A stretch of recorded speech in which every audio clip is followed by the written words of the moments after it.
지난주에 살펴본 것처럼 인간은 율법을 지킴으로 의롭다함을 받거나 할례를 통해서 하나님의 백성이 될 수가 없죠. 은혜의 방법으로, 믿음의 방법으로, 예수 그리스도를 통한 대속의 방법으로만 우리는 구원을 받고 하나님의 자녀가 됩니다. 그리고 바울은 그것을 유대인들에게 가르치고 설득하기 위해서 구약시대의 자랑스러운 조상이었던 아브라함과 다윗의 예를 들었던 것이죠. 그러면 오늘 말씀을 통해서 그렇게 우리가 하나님의 자녀가 되었을 때 받게 되는 구원의 혜택과 축복이 무엇이 있는가? 세 가지 측면을 통해서 우리가 마땅히 누려야 되는 특권이 무엇인지 같이 살펴보도록 하겠습니다. 먼저는 우리가 예수 그리스도로 말미암아 하나님과 화평을 누리게 되었다라는 거예요. 5장 1절 말씀인데요. 같이 읽어볼게요. 시작. 그러므로 우리가 믿음으로 의롭다 하심을 받았으니 우리 주 예수 그리스도로 말미암아 하나님과 화평을 누리자. 화평을 누리자라는 것은 이전의 상태가 어떤 상태였는지를 짐작하게 합니다. 예전에는 하나님과의 관계가 좋지 않았다는 거죠. 깨어져 있었다라는 것입니다. 그것을 10절에서는 뭐라고 표현하냐면 우리가 하나님과 원수되었을 때에 라고 표현을 하는 거예요. 그러니까 하나님과의 관계가 조금 느슨해지거나 소원해진 정도가 아니었다라는 겁니다. 보기만 해도 치가 떨리는, 이렇게 마주할 수 없는, 도저히 만날 수 없었던 원수가 된 상태가 우리와 하나님과의 관계였다라는 거죠. 그러면 우리가 하나님과 원수되는 것이 뭐가 그렇게 중요한 문제인가? 뭐가 그렇게 대수인가라고 생각할 수가 있어요. 사람 사이에도 어떤 사람과는 좋은 관계 있지만 또 어떤 사람과는 마음 한구석이 찜찜하고 불편한 관계가 있잖아요. 그런데 사람 사이에 그런 관계가 있다고 해도 사는데 크게 지장이 없어요. 살 수 있습니다. 그러나 하나님과 원수가 된다는 것은 그 정도의 영향을 받는 것이 아닌 거예요. 하나님은 우리를 지으신 창조주이시잖아요. 그래서 우리를 만드셨고 우리를 향한 하나님의 계획이 있었고 그리고 우리가 마지막에는 하나님 앞에 서야 될 때가 반드시 오게 됩니다. 그래서 하나님과 원수가 된다는 것은 우리의 인생의 길을 완전히 잃어버린 것과 마찬가지가 된다는 겁니다. 제가 유튜브 영상을 보는데 외국어 고등학교에 다니는 한 학생이 이제 이렇게 영상을 찍은 거예요. 그래서 주위에 친구들한테 한 질문을 던지면서 이렇게 그 답변을 듣는 것을 이제 영상으로 만들었다고요. 그래서 보니까 질문을 하는 겁니다. 친구들한테 넌 왜 사니? 라고 질문을 하는 거예요. 가장 많이 나왔던 대답이 뭔지 아십니까? 태어난 김에 산다라는 거예요. 태어난 김에 산다. 두 번째 대답, 많이 들었던 대답은 부모님의 마음을 아프지 않게 하려고 내가 살고 있다라는 거예요. 그러니까 부모님 안 계셨으면 다 죽었다라는 거죠. 그러니까 학업에 시달리고 있는 고등학생이기 때문에 자기가 사는 이유에 대해서 이렇게 대답하는 것이 아닌 거죠. 많은 사람들이 자기가 왜 이 땅에 살아야 되는지 그 존재 이유를 알지 못한 채 살고 있습니다. 사는 게 버겁고 힘들고 고통스러운데 왜 살아야 되는지 모르는 거예요. 그냥 마지못해 태어났으니까 살고 있는 거죠. 이것이 창조주에서부터 단절되어 살아가는 사람들의 모습입니다. 육체의 생명은 붙어 있는데 정말 중요한 것이 빠져 있는 거죠. 삶의 방향을 잃어버렸습니다. 삶에서 진정한 이유가 사라져 버린 거예요. 사람은 육체적인 필요만 채워져서는 살아갈 수가 없습니다. 사람 안에 있는 이 영원한 갈망, 핵심적인 갈망이 없이는 사람답게 살아갈 수가 없는 거죠. 그래서 우리보다 무한히 크신 하나님과의 관계 속에서 우리 자신을 발견하지 못한다면 살아도 공허하게 살아갈 수밖에 없다라는 것입니다.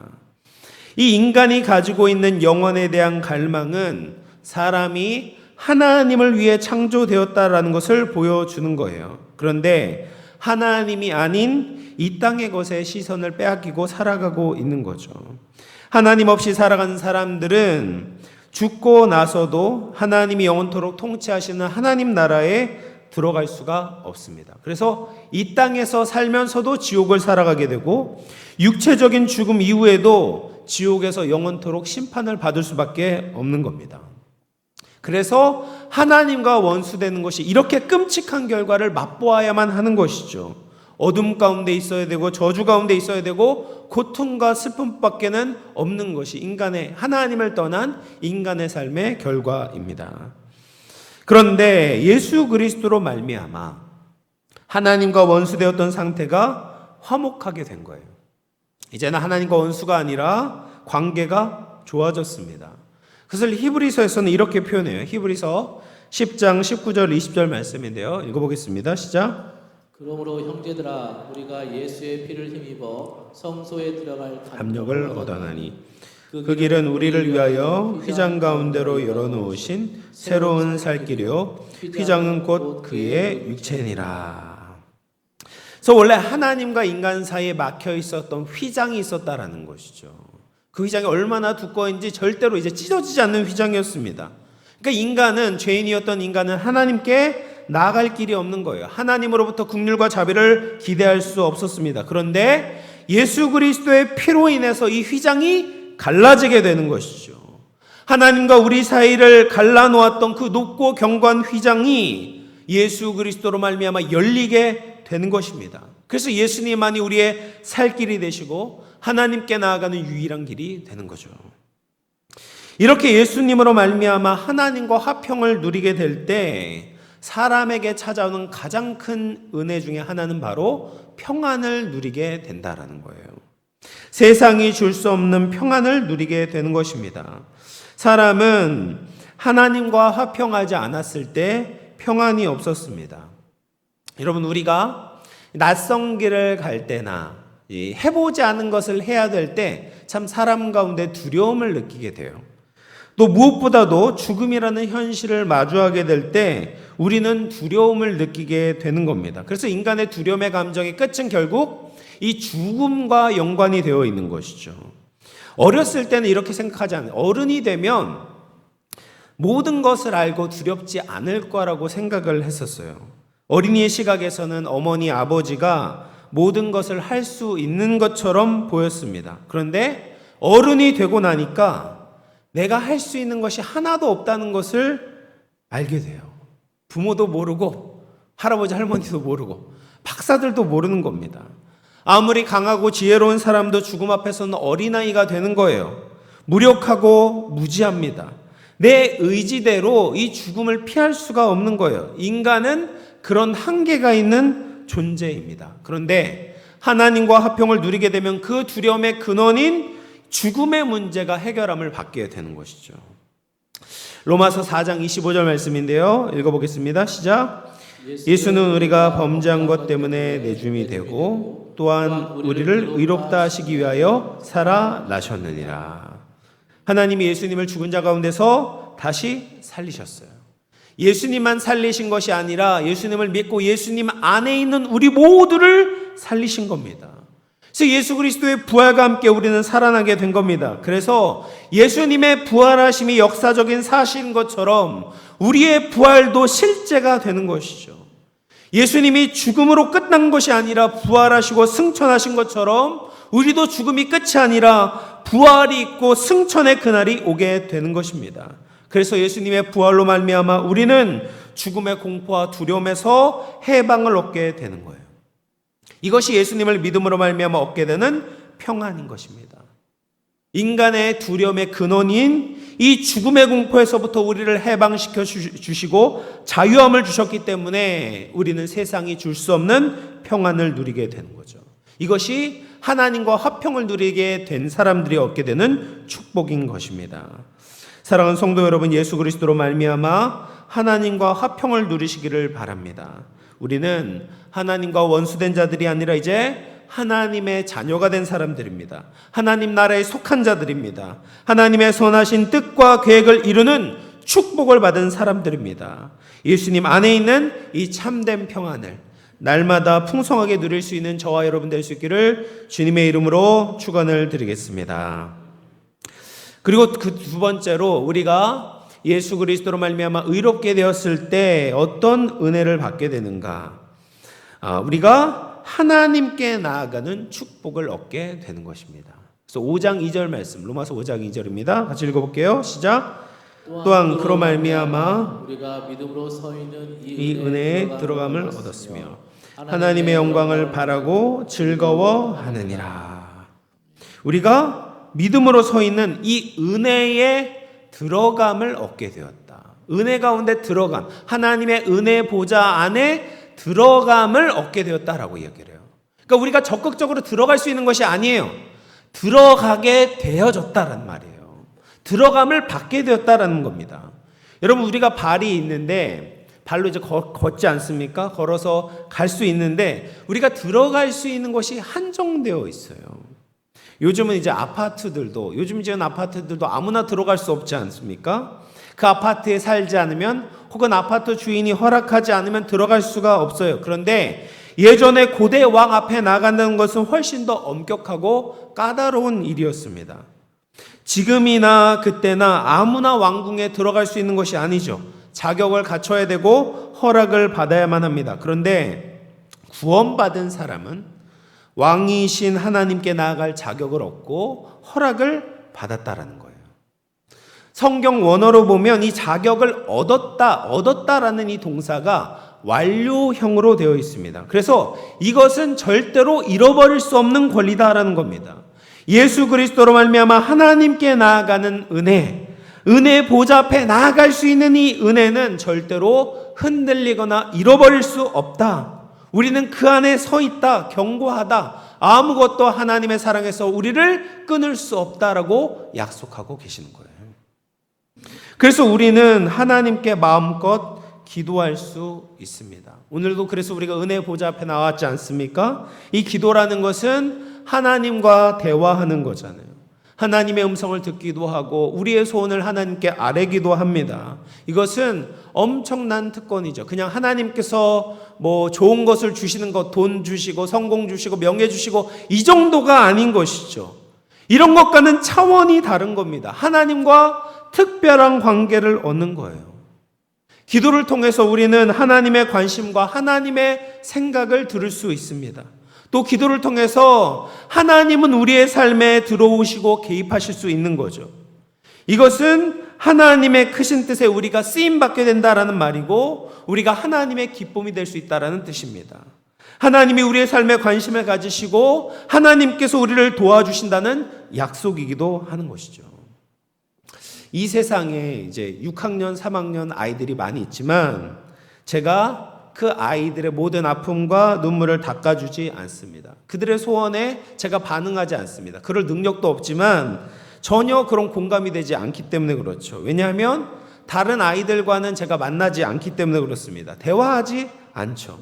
근데 우리 집에 있는 6학년, 3학년짜리 아이들이 있잖아요. 그 아이들을 매일 만나게 되잖아요. 그들이 무엇을 먹었는지, 친구랑 무슨 일이 있었는지 매일 물어봅니다. 이 아이들과 대화하면서 그들의 표정을 살피고 그 아이들을 향한 나의 사랑을 표현하기도 하고 그들의 필요와 소원을 듣기도 하는 거죠. 근데 이것이 이 긴밀한 관계, 이 친밀한 관계가 우리와 하나님 사이에 이루어진 관계다라는 거예요. 이것만큼 큰 특권이 어디 있겠습니까? 그래서 우리가 기도의 자리를 사모해야 되는 거죠. 우리가 쉬지 않고 기도해야 되는 것입니다. 근데 이렇게 우리가 하나님과 친밀한 관계, 은혜 보좌 앞에 나아가는 것이 기도할 뿐만 아니라 이 하반절에 보면 하나님의 영광을 바라고 즐거워한다라고 말하고 있어요. 우리는 지금도 하나님의 영광을 맛보고 있지만 하나님의 영광이 완성되고 온전히 드러나게 될 때가 있습니다. 예수님께서 큰 권능과 영광으로 나타날 때가 있다라는 거예요. 뿐만 아니라 우리도 그와 같이 변하게 될 것입니다. 지금은 죄로 인해서 우리가 하나님의 온전한 영광을 반영하지 못하지만 그때는 완전하게 하나님의 형상의 영광을 회복할 때가 있습니다. 뿐만 아니라 탄식하는 피조물들까지도 썩어짐의 종노릇한 데서 해방되어 하나님의 자녀들이 가지고 있는 영광의 자유에 이르게 될 때가 있습니다. 이것이 하나님의 영광에 대한 소망인 거죠. 이것이 확실하게 이루어질 때가 있다라고 말씀하고 계세요. 우리는 예수 그리스도로 말미암아 의롭다함을 얻었고 새로운 소망의 즐거움을 얻게 되었습니다. 그럼에도 불구하고 우리는 엉뚱한 즐거움에 빠지고 있는 거예요. 참된 영광을 바라며 즐거워해야 되는데 하나님의 영광이 아닌 다른 것들에 자꾸 시선을 빼앗기는 거예요. 이 땅의 것들, 세상의 것들, 사단적인 것들, 우리 육신의 쾌락을 만족시켜 주는 것들에 우리의 시선을 자꾸만 빼앗깁니다. 이제 추석 때 이제 시골에 가신 분들이 계실 텐데, 시골밤을 올려다 보면, 하늘을 올려다 보면 숨어 있던 별들이 이렇게 많이 보이게 되잖아요. 별들이 더 환하게 보이고 더 선명하게 나타납니다. 근데 서울에 오면, 도시에 오면 네온 사인이 가득한 그곳에서는 별들이 잘 보이지가 않아요. 우리의 신앙의 모습도 이와 비슷합니다. 세상의 가짜 영광의 불빛을 들여다보게 될 때 진정한 하나님의 영광을 올려다보는 눈을 잃어버리게 되는 것이죠. 이 세상의 것이 더 찬란해 보이고 화려해 보이면 하나님의 영광을 보는 눈을 잃어버리게 되는 겁니다. 그런데 진짜 빛나는 것이 무엇입니까? 이 땅에 있는 네온 사인이 아무리 빛나봤자 태양빛보다 강하겠습니까? 이 세상에 있는 것들이 얼마나 찬란해도 하나님의 영광의 빛에 비하면 아무것도 아닌 것이 되는 것이죠. 우리가 그것을 바라보기 위해서는 이 땅의 것에서부터 우리의 시선을 돌려 하나님의 영광을 바라보아야 되는 거죠. 하나님의 은혜의 보좌 앞에 계속해서 나아가야 되는 것입니다. 그럴 때 하나님의 영광의 소망을 즐거워하며 살아가는 특권을 누리게 되는 것이죠. 사랑하는 성도 여러분, 우리는 영광스러운 하나님께 나아가는 자가 되었습니다. 삼위 하나님의 영광스러움이 온 세상을 비추게 될 때 그 영광에 온전히 참여하는 자가 될 것입니다. 그 영광은 이 땅의 어떤 것과도 비교할 수 없는 찬란한 영광입니다. 지금은 거울을 보는 것처럼 희미하게 보일지 모르지만 그때가 되면 얼굴과 얼굴을 대하여 보는 것처럼 확실하게 될 것입니다. 그 영광을, 그 하나님의 영광을 전심으로 소망하며 현재도 하나님의 영광을 즐거워할 수 있는 저와 여러분 될 수 있기를 주의 이름으로 축원을 드리겠습니다. 마지막으로 우리가 예수 그리스도로 말미암아 얻게 되는 혜택이 무엇인가, 은혜가 무엇인가? 환난 중에도 즐거워하게 되는 은혜를 얻게 되는 거예요. 로마서 5장 3절 4절 말씀 같이 읽어보겠습니다. 시작. 다만 이뿐 아니라 우리가 환난 중에도 즐거워하나니 이는 환난은 인내를, 인내는 연단을, 연단은 소망을 이루는 줄 알미로다. 여러분, 우리 인생에 환난이 있어요. 예수 그리스도를 믿으면 세상의 반대와 핍박을 받게 됩니다. 예수님도 제자들에게 세상에서 환난을 당할 것이다 라고 경고하셨습니다. 그런데 오늘 말씀을 보면 환난을 견디는 정도가 아니라 환난 중에도 즐거워할 수 있다라고 말씀하고 계십니다. 어떻게 그렇게 할 수 있을까요? 그 환난의 배후에는, 우리 인생의 모든 배후에는 하나님의 의도와 목적이 있다는 것을 믿기 때문에 그럴 수 있는 거예요. 예수 그리스도를 믿음으로 받게 되는 환난도 결국에는 하나님의 뜻을 이루는 데 쓰임 받을 수 있다라는 믿음이 있기 때문에 환난 중에도 우리가 즐거워할 수 있다라는 거죠. 그리고 그 환난의 마지막이 어디에 닿아 있습니까? 환난은 인내를, 인내는 연단을, 연단은 소망을 이루게 된다라고 말씀하세요. 그러니까 이 환난에는 결국엔 소망의 끝에 닿아 있는 것이죠. 이 소망이 어떤 소망입니까? 우리가 2절 말씀에 보았던 것처럼 하나님의 영광을 바라는 소망입니다. 하나님의 확실한 영광에 참여하는 것을 바라보게 되기 때문에 우리는 환난 중에서도 즐거워할 수 있는 거예요.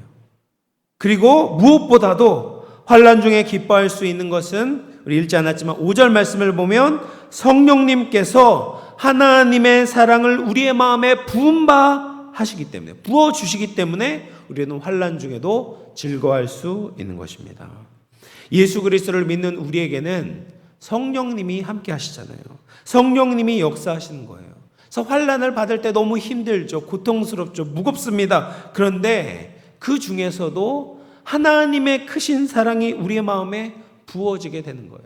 그 사랑 때문에 살아갈 수 있는 거죠. 버틸 수 있는 거죠. 나를 인도해 주시고 나를 붙들어 주시는 그 하나님의 사랑이 우리의 마음에 분바되게 될 때 세상에서 알 수 없는 또 다른 차원의 즐거움을 얻게 되는 것입니다. 백악관의 이제 정책 보좌관으로 지냈던 강영우 박사라는 분이 계세요. 어느 기자가 이 강영우 박사님께 이런 질문을 했습니다. 박사님은 시각장애자인데 어떻게 미국 백악관에 진출할 수 있었습니까? 라고 물었어요. 그랬더니 이 강 박사님이 이렇게 대답을 했습니다. 많은 사람들은 나에 대해서 오해를 합니다. 인내심이 많아서 시각장애 고난을 딛고 일어선 것처럼 생각하지만 전혀 그렇지가 않았습니다. 오히려 그 반대입니다. 나는 시각장애인이 되었기 때문에 오늘날 이런 자리에 오르게 되었다고 생각합니다. 그런 환난과 역경이 없었다면 내가 이런 자리에 결코 오르지 못했을 것입니다. 믿음을 가진 사람들에게 환난은 이렇게 역사하게 되는 것이죠. 하나님의 의로우심을 믿기 때문에, 하나님의 계획을 믿기 때문에, 환난조차도 선을 바꾸시는 하나님의 뜻 안에 우리가 있다고 믿기 때문에 우리는 환난 가운데서도 기뻐할 수 있는 거예요. 예수님을 따라가면서 환난을 받을 때 세상이 비웃을지 모릅니다. 예수님의 말씀에 순종할 때 우리가 불의한 대우를 받을 수도 있어요. 그런데 우리 주님을 바라보면 주님이 우리를 사랑의 눈으로 바라보고 계신다는 것을 알게 되죠. 하나님께서 천국의 영광을 약속하는 것을 보게 되는 겁니다. 환난 중에서 우리는 하나님을 더 사모하게 되고 하나님을 더 알게 되고 하나님의 영광을 더 깊이 있게 느끼게 되는 거죠. 그래서 믿는 자들에게 있어서는 환난이 다가온다고 망하게 되는 것이 아닙니다. 환난이 와도 비관하지 않는 거예요. 낙심하지 않는 겁니다. 어떤 상황에서도 하나님이 주시는 기쁨을 얻을 수가 있습니다. 왜냐하면 예수님이 나와 함께 하시고 하나님이 나를 붙들고 계시고 성령님이 하나님의 사랑을 부어주시니 우리는 언제나 어떤 상황에서든지 행복을 얻을 수 있는 거죠. 이것이 우리 믿는 자들에게 주어진 복인 줄로 믿습니다. 사랑하는 성도 여러분, 이제 말씀을 마무리하겠습니다. 예수님을 믿어서 하나님의 자녀가 된 축복을 누리며 살아가기를 바랍니다. 하나님과 화평을 누리며 하늘의 평안을 누리시기를 바랍니다. 하나님께 하나님의 그 은혜 보좌에 나아가는 특권을 누리고 하늘의 영광을 바라보며 즐거워하기를 바랍니다. 환난의 상황 가운데서도 하나님의 사랑이 분바되어져서 예수 그리스도 한 분 때문에 즐거워할 수 있기를 바랍니다. 예수님을 믿는 믿음으로 우리의 존재가 변화될 뿐 아니라 우리에게 주어진 의와 평강과 희락을 풍성히 누리며 살아가는 우리 모든 영혼의 권속들 다 되시기를 주님의 이름으로 축원을 드리겠습니다.